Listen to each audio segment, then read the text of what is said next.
and welcome back. You're tuned into Tigrai Media House Daily English News. The headlines today: the Ethiopian government has been found moving bodies from massacre sites in western Tigray to destroy evidence. The humanitarian crisis in Tigray was felt all the way in Ottawa, Canada, and the clashes reported near Ethiopia and Kenya border have also come about too. As we move on to the main stories, the Ethiopian government is said to be moving bodies from massacre sites in western Tigray to destroy evidence. Globe News Net this morning tweeted as a breaking news that the government of Ethiopia is rushing to move bodies from massacre sites in western Tigray. According to the Globe News Net, the move is reportedly to destroy evidence after the Ethiopian government tried and failed to block the funding for the independent investigation. Thousands of ethnic Tigrayans are thought to have been massacred by Ethiopian and Eritrean soldiers and the Amhara forces as well. It is said to be remembered that last week, the Ethiopian government tried and failed to block funding for a UN-mandated international independent commission of experts to set up to probe humanitarian rights violations in the northern region of Ethiopia. Member of Tigray Armed Forces Central Command, Getachew Reda, said the news of Ethiopia's effort to defund the commissions of inquiry was overshadowed by the rather overhyped and long overdue passage of the aid trucks into the Tigray region. Getachew Reda stated both highlight is what is essentially at the heart of the problem. He says they both indicate the authority in Addis is hell-bent on carrying out a systematic campaign of genocide, siege, starvation against Tigrayans, while doing everything to evade responsibility for its crimes through smoke and mirrors. Getachew Reda added that the international community must say no to what he called these cheap tricks. Humanitarian crisis in Tigray is felt all the way in Ottawa, Canada. Yesterday, a rally took place in downtown Ottawa, Canada, to push the Canadian government to act now. The organizers are raising funds for medical kits for the millions of lives in crisis in Ethiopia's northernmost region, and CTV's report from the scene indicated that for Ottawa residents hailing from the region of Tigray, there's been a communication blackout for over a year now, as cell phone communication and internet have been completely disabled by the federal government. This means that the people don't even know if their loved ones are even alive.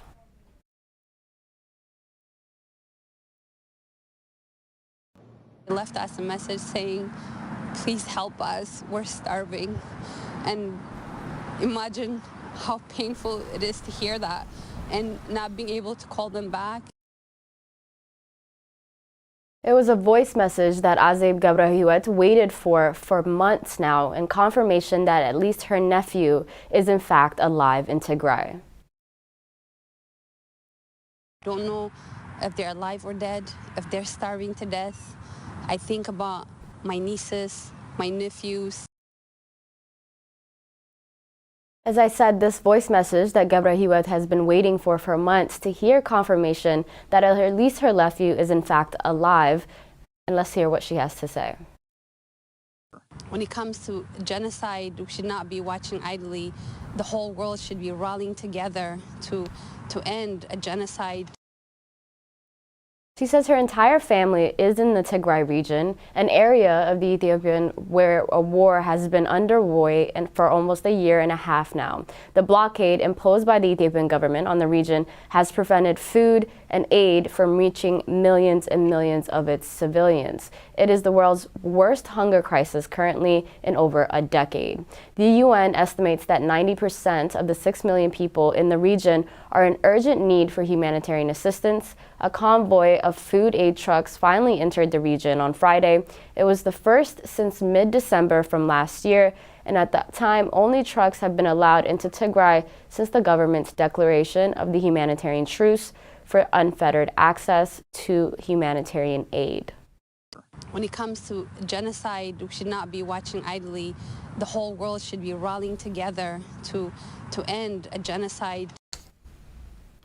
Dozens of protesters took to the streets in Ottawa Byward Market on Saturday to show their support and solidarity for Tigray. We are trying to raise money to send 40 medical kits to Tigray. We've raised 20,000. We are planning to raise 20,000 more. That was Ion Takee of United Tagaru Canada. As you heard, supporters are trying to put pressure on Canadian government to enforce sanctions and save the people from dying. Fabian Gabru, who lives in Ottawa and is an activist for the region, also had this to say. It's one of the worst humanitarian crises in the world, but unfortunately, it's a crisis that much of the world doesn't even know about. For Azib Gabrehiwet, the worry has not ended and it continues as agonizing as it may be. Let's take a listen. Imagine the guilt and the shame that you feel being unable to help your family. She's completely unable to send money to her family because there's no banking services currently in Tigray. She believes her nephew was able to get through to her in the voicemail because of help from the International Red Cross. Now she has to wait and hope to hear from them again. As we listen to the broadcaster, let's listen to what they had to say. Organizers say that they are looking for support from the Canadian government and for help with fundraising for the medical kits. The efforts are being put together by United Tagaru Canada. In related development, Tigrayans in the diaspora have held similar demonstrations in various cities across the world over the weekend. Tigrayans in Kentucky, USA braved cold weather to demand action against the Ethiopian as well as the Eritrean leaders for their ongoing genocide on the people of Tigray. Yes to the ICC. Yes to ICC. I want to see this man at the ICC so bad. He deserves everything that's coming for him. Yes, I hope he knows that I exist, man. Like, this guy is absolutely terrible. What kind of a person invades another country? What kind of person? Isaias is the kind of person. What kind of person invites another man, another country to invade your own nation? Only Abiy Ahmed. Abiy to the ICC.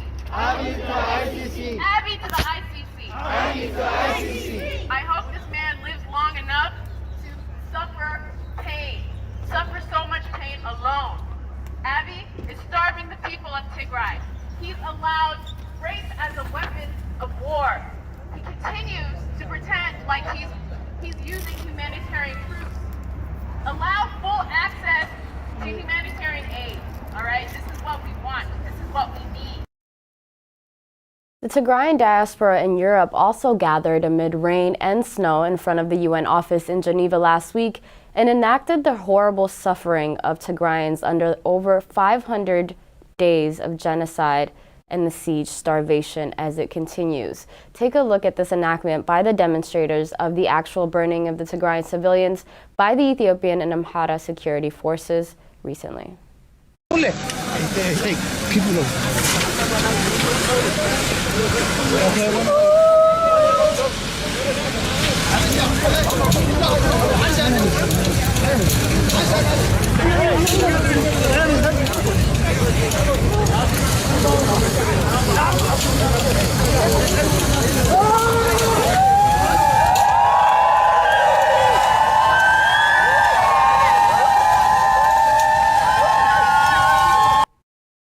Tigrayans living in other countries also held similar demonstrations.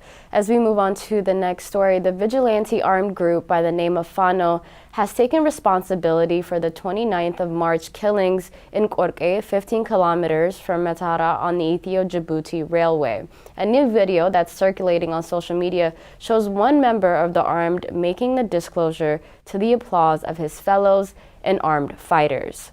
Let's take a listen. We lost one member, but we killed and wounded over 100 from their side, including their commander. It is our force, Fano, from Shoa, that routed them in the areas all the way to Zamero.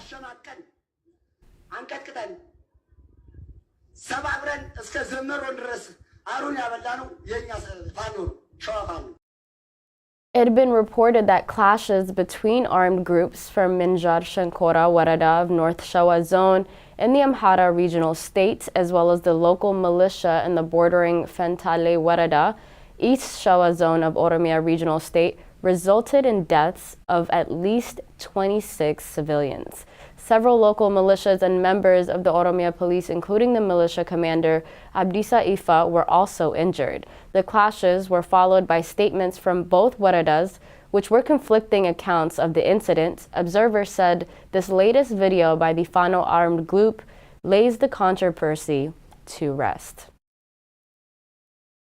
Our final update for today: clashes between armed men and their security forces have been reported in the southern Ethiopian town of Moyale, close to the border of Kenya. A local official told BBC that the clashes occurred between Saturday evening and Sunday morning. The official claimed the armed men were members of the Oromo Liberation Army, but did not disclose if there were any casualties. The incident, yet another indication of a rising insecurity in the southern and western part of the country.